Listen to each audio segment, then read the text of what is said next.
Hello students, आज हम start कर रहे हैं डायरेक्ट टैक्स सीएमए इंटर के स्टडी मटेरियल के फिल इन द ब्लैंक्स का पार्ट 2। पार्ट 1 हम ऑलरेडी आपको दे चुके हैं, जिसके अंदर 30 क्वेश्चंस के सॉल्यूशन विथ रीजन मैंने आपको बता दिए थे। आज हम उसके आगे से स्टार्ट कर रहे हैं क्वेश्चन नंबर 31 से। तो चलिए शुरू करते हैं। सबसे पहले क्वेश्चन नंबर 31।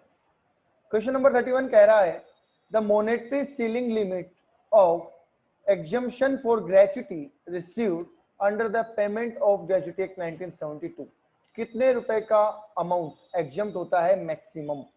तो आपको मैंने बताया हुआ है कि ये अमाउंट मॉडिफाई हो गया था और अभी ये अमाउंट है 20 लाख रुपए। मैक्सिमम 20 लाख रुपए तक की ग्रेचुटी आपकी एग्जम्प्ट होती है। ओके, चलिए क्वेश्चन नंबर 32 पे चलते हैं। Fix medical allowance of ₹2000 per month paid by employer is. देखिए, मैंने आपको 4 कैटेगरी बताई थी अलाउंस की, fully taxable, fully exempted, partially taxable और tax free for specified employed. ठीक है, तो मेडिकल अलाउंस कौन सी कैटेगरी में आता है? Fully taxable. इसलिए यहाँ पे हम लिखेंगे medical allowance is taxable in the hands of employee. Employee के हैंड में मेडिकल अलाउंस क्या होता है? टैक्सेबल होता है। ठीक है, नेक्स्ट चलते हैं। Interest received on delayed payment of enhanced compensation shall be deemed to be. बोलो, इनकम है या इनकम नहीं है? देखो, इनकम नहीं है, ये ऑप्शन तो गलत है, इनकम तो है। ठीक है, आगे लिखा है सिर्फ उस ईयर की इनकम है या पूरी इनकम है, तो ये भी गलत हो जाएगा कि नहीं, सिर्फ उस ईयर की इनकम नहीं है, ये तो पूरे साल की इनकम है। कहने का मतलब, अगर आपका कॉम्पनसेशन डिले होता है 2 साल, तो पूरे 2 साल का जो इंटरेस्ट आपको मिलेगा वो पूरा ही इनकम माना जाएगा, ना कि 1 साल का। तो इसलिए हम इनकम वर्ड यूज करेंगे। ठीक है, बाकी दोनों वर्ड यहाँ पे काम नहीं करेंगे। बोले क्लियर है? क्वेश्चन नंबर 33 तक कोई डाउट? ठीक है, क्वेश्चन 34 पे चलते हैं। Gift received from a trust registered under section 12AA is included और नॉट इंक्लूडेड? तो हम कहेंगे नॉट इंक्लूडेड। ऐसा क्यों? हमने एक सेक्शन पढ़ा था, सेक्शन 56 to 10। हमने एक सेक्शन पढ़ा था, सेक्शन 56 to 10, जिसके अंदर हमने कहा था कि कुछ गिफ्ट टैक्स फ्री होते हैं, जिसमें चैरिटेबल ट्रस्ट से मिलने वाला गिफ्ट भी था, रिश्तेदार से मिलने वाला गिफ्ट था, और इन ओकेजन ऑफ मैरिज मिलने वाला था। ऐसे गिफ्ट टैक्स फ्री बताए गए थे। तो वो गिफ्ट यहाँ पे, गिफ्ट हमें किससे मिल रहा है? चैरिटेबल ट्रस्ट से, तो इसलिए वो अमाउंट क्या हो जाएगा? Not included in income, income में इंक्लूड नहीं होगा। ओके, चलिए आगे चलते हैं क्वेश्चन नंबर 35 पे। क्वेश्चन नंबर 35 क्या कह रहा है? Any sum paid on account of income tax is. देखो, इनकम टैक्स पे करना बीओपी के अंदर आपको बताया हुआ है सेक्शन 37 में कि डायरेक्ट टैक्सेस किसी भी तरीके के अलाउेबल नहीं होते हैं, डिडक्टेबल नहीं होते हैं। तो जो आपने इनकम टैक्स पेमेंट किया है that is not deductible, deductible नहीं है। ठीक है, क्योंकि डायरेक्ट टैक्सेस अलाउड नहीं होते हैं, इनडायरेक्ट टैक्सेस अलाउड होते हैं। ओके, चलिए नेक्स्ट कह रहा है dividend received from a company having only agriculture income is. Agriculture income in the hands of share holder या non agriculture in the hands of share holder? बड़ा अच्छा question है, इंपॉर्टेंट, आप इसको लगा सकते हैं। आंसर इसका होगा नॉन एग्रीकल्चर इनकम। ऐसा क्यों है ये मैं आपको बता देता हूं। ठीक है, देखिए, कंपनी क्या बिजनेस करती है? कंपनी एग्रीकल्चर करती है या नॉन एग्रीकल्चर करती है, इससे हमारे डिविडेंड पे कोई फर्क नहीं पड़ने वाला। शेयर होल्डर को जो इनकम मिल रही है वो तो डिविडेंड इनकम मिल रही है, तो उसका नेचर डिविडेंड का है। ठीक, तो उसका नेचर तो डिविडेंड नेचर का है। तो वो कंपनी चाहे कैसे भी कमा रही हो, यहाँ मान लो एक कंपनी कैजुअल इनकम कमाती है और डिविडेंड देती है, तो हमारे लिए कैजुअल इनकम थोड़ी होगी, हमारे लिए तो डिविडेंड इनकम है। कंपनी बिजनेस से कमा के डिविडेंड देती है तो भी हमारे लिए तो डिविडेंड इनकम है, और कंपनी एग्रीकल्चर से कमा के डिविडेंड देती है तो भी हमारे लिए तो डिविडेंड इनकम ही है। इसलिए हमारे लिए डिविडेंड इनकम नॉन एग्रीकल्चर ही रहेगी, चाहे कंपनी एग्रीकल्चर से कमाए और चाहे कैसे भी कमाए। तो answer will be non agriculture income. Okay, चलिए आगे चले। There are 2 school of Hindu law. आपने सुना है हिंदू लॉ में 2 स्कूल होते हैं, दयाबाग एंड मिताक्षरा। देखते हैं क्या पूछ रहे हैं। There are 2 schools of Hindu law, one is Mitakshara and other with. सिर्फ नाम पूछा है स्कूल का, हिंदी स्कूल का, तो 2 स्कूल चलते हैं बेटा। यहाँ पे हो जाएगा दूसरा दयाबाग। दयाबाग और मिताक्षरा 2 हिंदू स्कूल होते हैं और जिनको कंसीडर यहाँ पे किया जाता है। लॉ में भी इसका जिक्र आता है, तो आप वहां भी देख सकते हैं। तो आपको ध्यान रखना है, इसमें बताने वाला कुछ नहीं है, आपको याद रखने है कि 2 स्कूल होते हैं। ओके, चलिए आगे बोल रहा है question number 38। The depreciation allowable in respect of an asset used for the purpose of business for less than 180। तो हमें पता है अगर लेस देन 180 काम आता है तो हाफ डेप्रिसिएशन है, और 180 और मोर काम आता है तो फुल डेप्रिसिएशन है। सेल बी रेस्ट्रिक्टेड टू कितना परसेंट? 50%। अरे सिंपल सा ये तो, अगर 180 दिन से असेट कम काम आई है तो 50% डेप्रिसिएशन मिलेगा। 25 और 75 का तो कहीं कोई पूरे बुक में ही जिक्र नहीं आता है, इसलिए ये आपका आंसर नहीं हो सकता। ओके, क्वेश्चन नंबर 39 पे आ जाते हैं। The alternate minimum rate under section 115 JC shall be कितना है? AMT का रेट कितना है? 18.5%। ये तो फिक्स है, 18.5 प्लस सरचार्ज प्लस HEC। ठीक है, तो इन्होंने पहले ही लिख दिया एक्सक्लूडिंग बताना है आपको, तो सरचार्ज और सेस तो ये खुद लगाएंगे, हमें सिर्फ बेसिक रेट बतानी है, which is 18.5%। Okay done.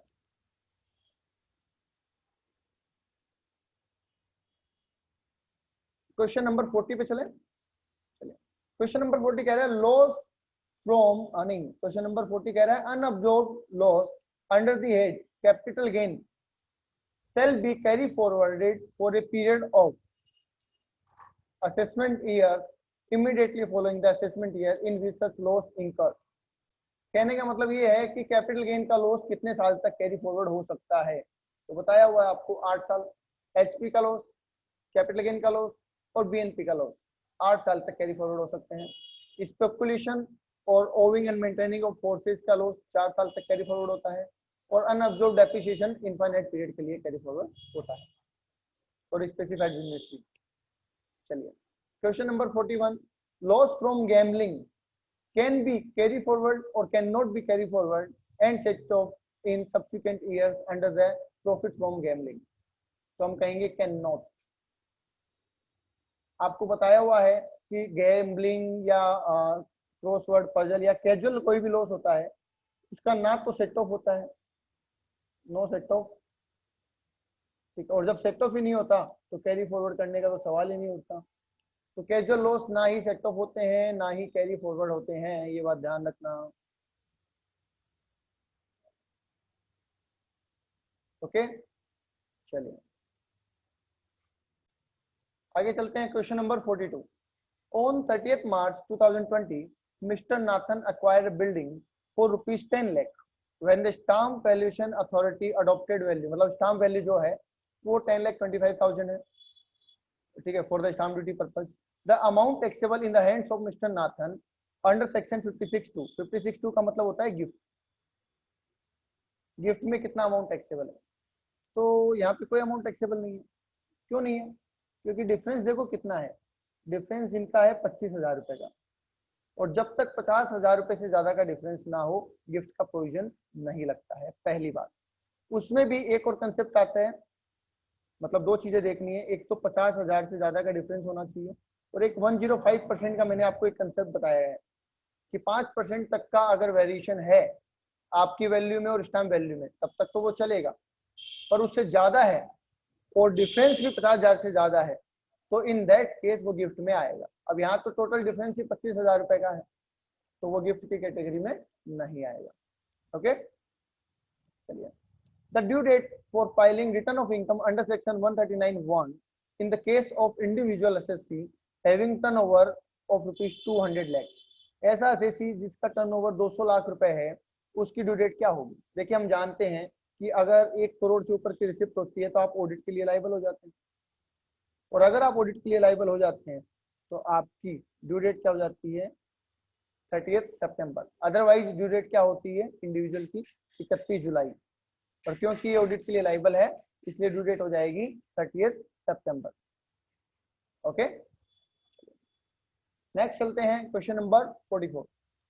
Salary paid to a working partner of a firm is chargeable to income tax in the hands of such partner under the head BNP। BNP के first line जो मैंने लिखवाई थी ना आपको section 28 में, ये लिखवाई थी कि अगर वर्किंग पार्टनर को कोई भी चीज फर्म से मिलती है, सैलरी, बोनस, कमीशन, रेमुनेशन, तो वो सारा उसका बीएनपी हेड में जाता है, सैलरी हेड में नहीं जाता, क्योंकि फर्म और पार्टनर के बीच में एम्प्लॉयर एम्प्लॉय रिलेशनशिप नहीं होता है, इसलिए सैलरी में तो जाएगा नहीं, तो कहाँ आएगा? बीएनपी में आएगा।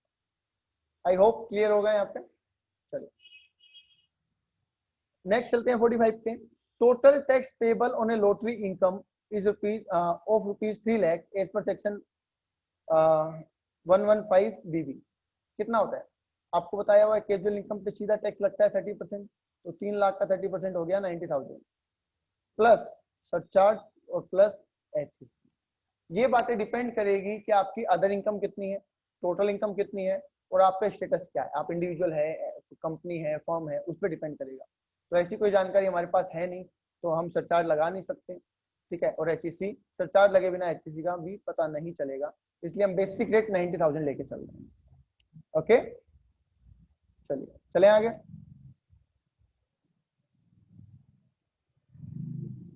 फोर्टी 45 के बाद क्वेश्चन नंबर 46 पे चलते हैं। Payment of education loan a principal या interest is deductible under section 80E। तो देखिए मैं यहाँ बता दूं, 80C और 80E दो छूट मिलती है। यहाँ पे मिलती है प्रिंसिपल की, और यहाँ पे मिलती है प्रिंसिपल की, और यहाँ पे मिलती है इंटरेस्ट की छूट मिलती है। तो हमें पूछा गया 80E के लिए, तो हम कहेंगे इंटरेस्ट, ठीक है। 80E के लिए पूछा गया है इसलिए हम कहेंगे इंटरेस्ट की छूट मिलती है। ओके, क्वेश्चन नंबर 47 पे आ रहा हूं।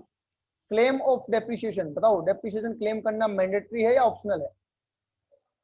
तो बिल्कुल ये मैंडेटरी है, ऑप्शनल नहीं है। अगर आप क्लेम नहीं करेंगे तो आप लोग डेप्रिसिएशन नहीं मिलेगा, तो it's mandatory to claim. Otherwise आपने मान लीजिए आपने डेप्रिसिएशन लगा तो है पर आपने पेंडल से चार्ज नहीं किया, इनकम निकालने में उसको कंसीडर नहीं किया, तो फिर उसकी डिडक्शन भी आपको नहीं मिलेगी। तो it's mandatory to claim while computing business income। Okay,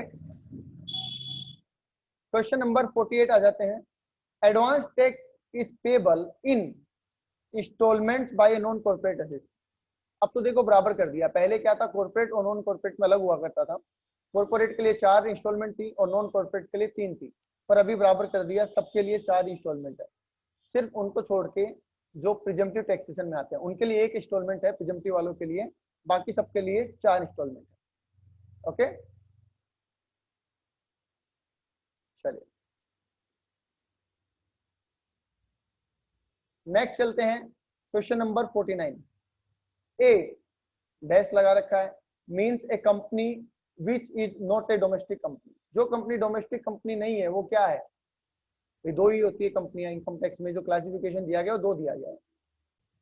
पहला बोला गया डोमेस्टिक कंपनी और दूसरा बोला गया फॉरेन कंपनी। तो जो कंपनी डोमेस्टिक नहीं है हम उसको क्या बोलेंगे बेटा? यहाँ पे फॉरेन कंपनी। जो कंपनी डोमेस्टिक कंपनी नहीं है हम उसे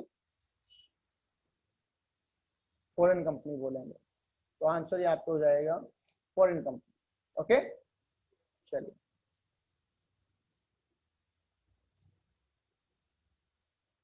नेक्स्ट कह रहा है क्वेश्चन नंबर 50।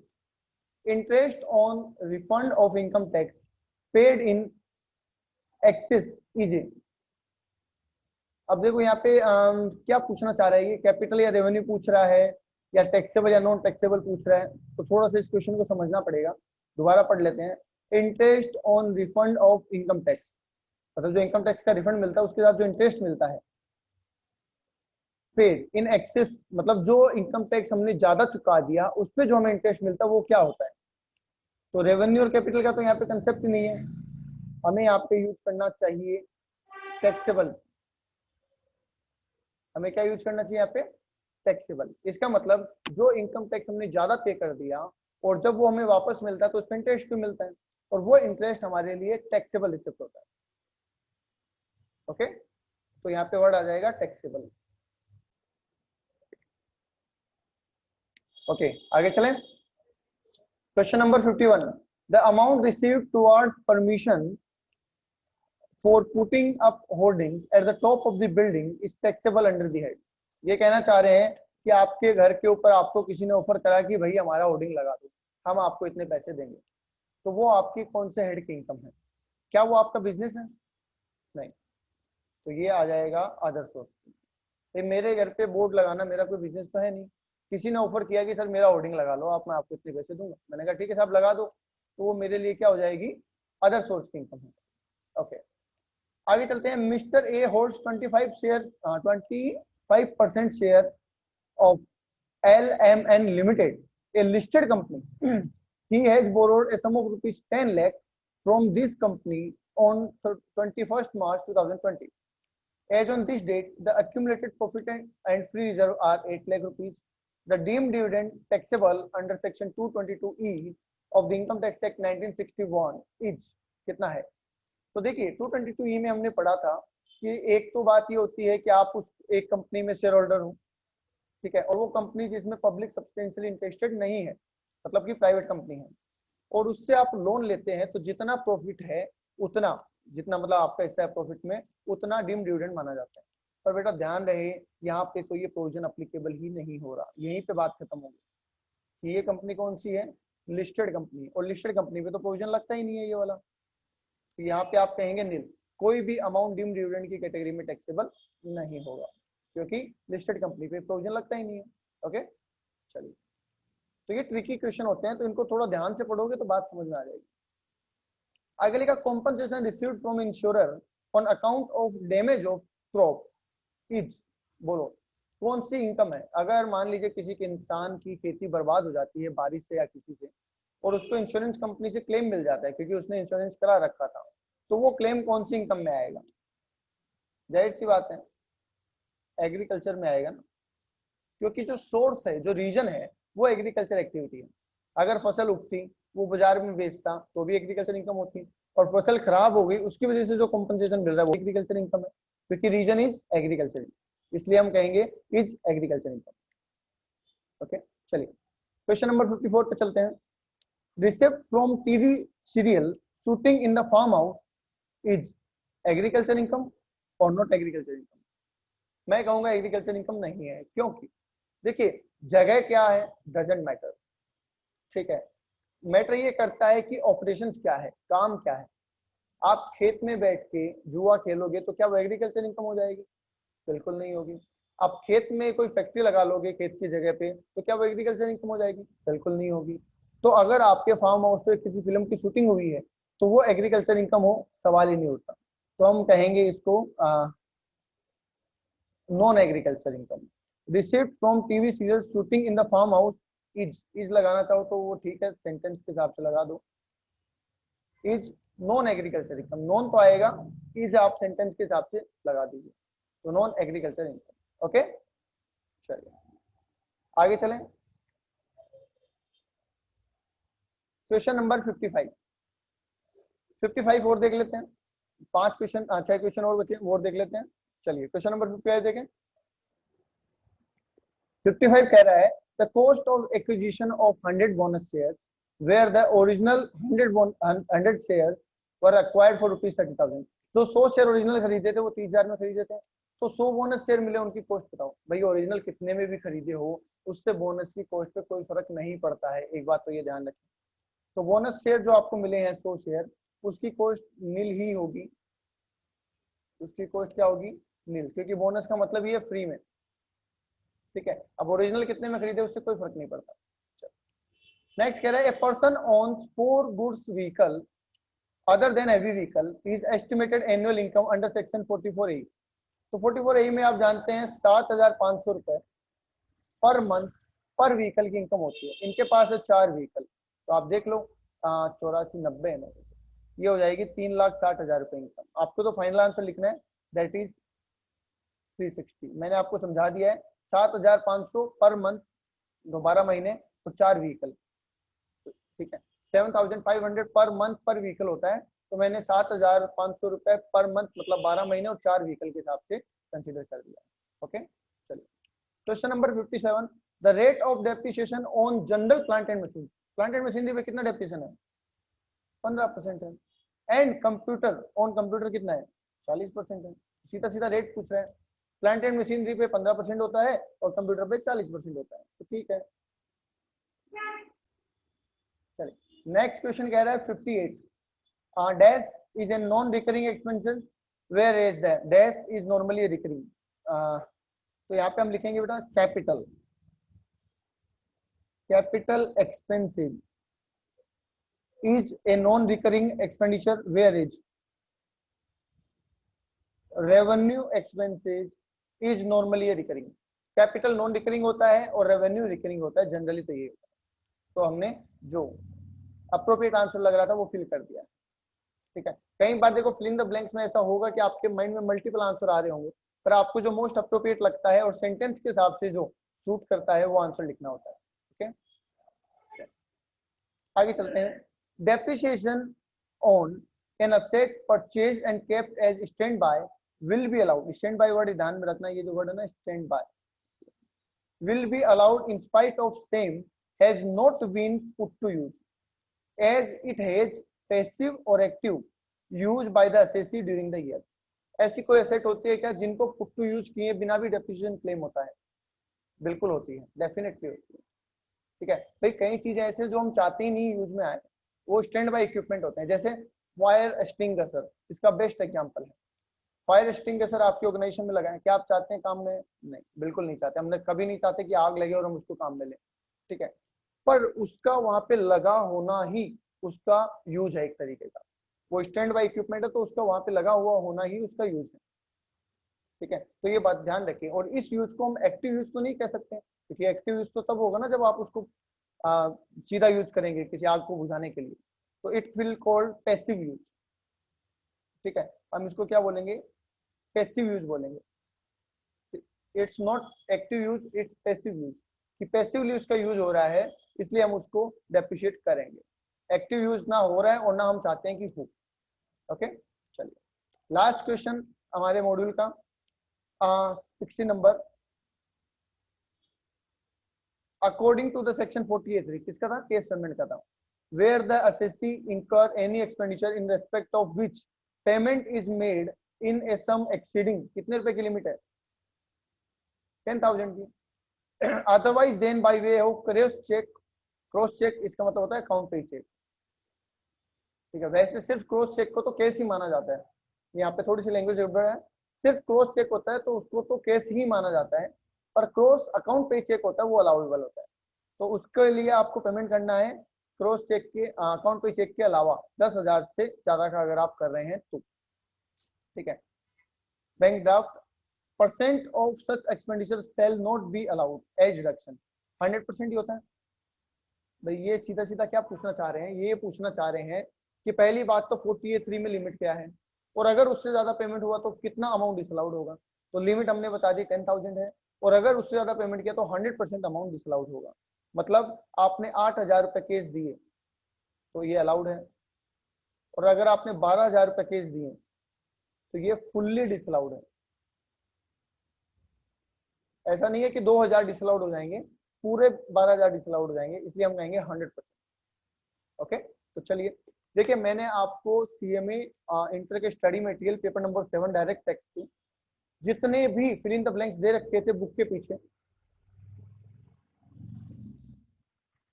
वो सारे मैंने आपको करवा दिए हैं। 60 क्वेश्चन दे रखे थे, 30 पहले वीडियो में करवा दिए और 30 इस वीडियो में करवा दिए। आई होप आपके ये वीडियो मदद करेगा और आप एग्जाम में अच्छा स्कोर कर पाएंगे। आज के लिए इतना ही। Thank you so much.